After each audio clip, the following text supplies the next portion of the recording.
On parle toujours, tous les jours, on parle de chloroquine, des essais en cours. On sait qu'il y en a un qui commence aujourd'hui, coordonné par le CHU d'Angers, avec 33 hôpitaux français qui y sont associés. Et puis il y a ceux qui reviennent à un vaccin. On rejoint le professeur Camille Loche, qui est directeur de recherche INSERM à l'Institut Pasteur de Lille, le BCG. Alors ça nous renvoie pour certains à beaucoup aux jeunesses, à notre enfance, on va le dire. Voilà, le BCG. Alors, c'est une piste, professeur? Oui, bonjour. Bien, c'est une piste éventuellement, en effet. Et là, on se base sur les capacités du BCG à protéger contre les maladies respiratoires autres que tuberculose. Ça a été montré pour d'autres maladies que le Covid, bien sûr. Ça a été montré notamment pour la grippe dans un certain nombre d'études épidémiologiques, mais également dans les études expérimentales. Donc, on pense qu'il y a peut-être un espoir là pour le Covid aussi. Est-ce que vous le testez vraiment? Est-ce qu'il y a des essais cliniques qui sont faits sur des patients? Comment vous testez au fond cette idée? Donc, aujourd'hui, il y a toute une série d'essais qui se font dans plusieurs pays dans le monde, plusieurs pays en Europe, y compris, j'espère, la France, quelque chose qu'on essaie de mettre en place. Un grand essai clinique qui se fait actuellement en Australie. Et l'idée, là, c'est de faire vraiment une étude contrôlée par placebo. Ça veut dire que la moitié des sujets qui rentrent dans l'étude vont recevoir le BCG et l'autre moitié va recevoir le placebo. Et à la fin de l'étude, on va essayer de voir si ceux qui ont reçu le BCG sont moins souvent malades ou moins gravement malades que ceux qui ont eu le placebo. C'est-à-dire qu'à quel moment vous utilisez le vaccin? C'est-à-dire qu'au tout début de la maladie?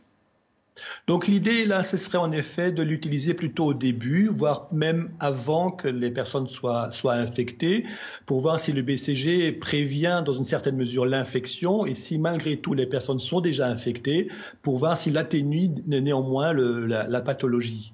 Donc l'idée, là, c'est en fait, dans un certain nombre d'hôpitaux, de recruter du personnel de soins, donc les personnes qui sont le plus à risque de développer l'infection et la maladie, et de leur offrir soit le placebo ou le BCG dans le cadre d'une étude.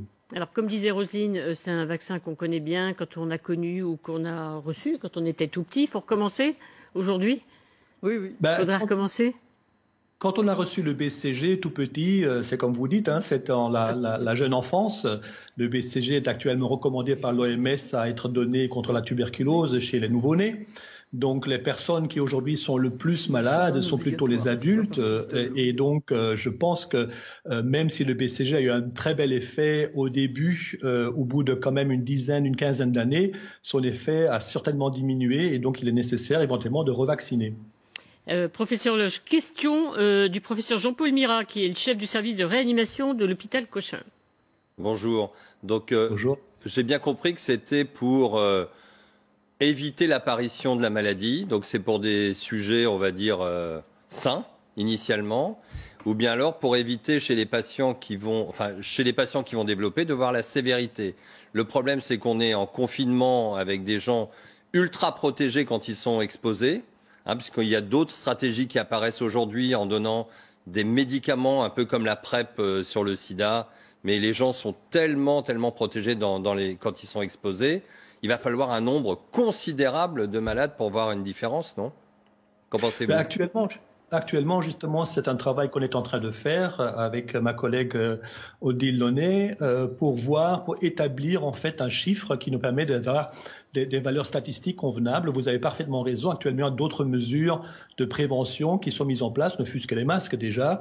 Et donc, peut-être la fréquence d'infection qu'on a actuellement, et je l'espère d'ailleurs, va diminuer dans les semaines qui viennent. C'est pour ça que cette étude est une étude à grande échelle dans plusieurs pays étrangers et on essaie tous se coordonner avec le même type de protocole, avec le même type de vaccin, parce qu'il y a plusieurs BCG différents, et aussi avec le même type de placebo. Et donc, on espère quand même d'avoir des chiffres suffisamment importants pour avoir une valeur statistique. Si je peux être provocateur, est-ce qu'on ne devrait pas faire cette étude en Afrique, où il n'y a pas de masque, pas de traitement, pas de réanimation, un peu comme c'est fait d'ailleurs pour certaines études dans le sida, où chez les prostituées, on essaye des choses parce qu'on sait qu'elles sont hautement exposées et elles ne se protègent pas. Qu'est-ce que vous en pensez? Alors vous avez raison, et d'ailleurs on est en train de réfléchir en parallèle à une étude en Afrique justement pour faire ce même type d'approche avec le BCG, un placebo. Je pense qu'il y a un appel d'offres qui est sorti, il va sortir, et je pense qu'on va en effet sérieusement réfléchir à ça aussi. Ça n'empêche pas qu'en parallèle on puisse réfléchir à une étude aussi en Europe et en Australie. Bien sûr. Merci en tout cas, professeur Loche. Résultat quand? Parce qu'on est tous très impatients de connaître tous les résultats de tous les tests et toutes les expérimentations. Alors ça, évidemment, c'est une bonne question. Ça dépend d'un certain nombre de choses. D'abord, la vitesse avec laquelle on peut mettre en place l'étude, la vitesse avec laquelle on peut avoir suffisamment de personnes à inclure dans l'étude et aussi la vitesse avec laquelle on peut avoir le financement pour le faire. Une fois qu'on a ça, je pense que une fois qu'on a démarré l'étude, je pense qu'il faut attendre à peu près 2 ou 3 mois pour avoir les premiers éléments de réponse si le BCG fonctionne en effet très bien dans ce contexte.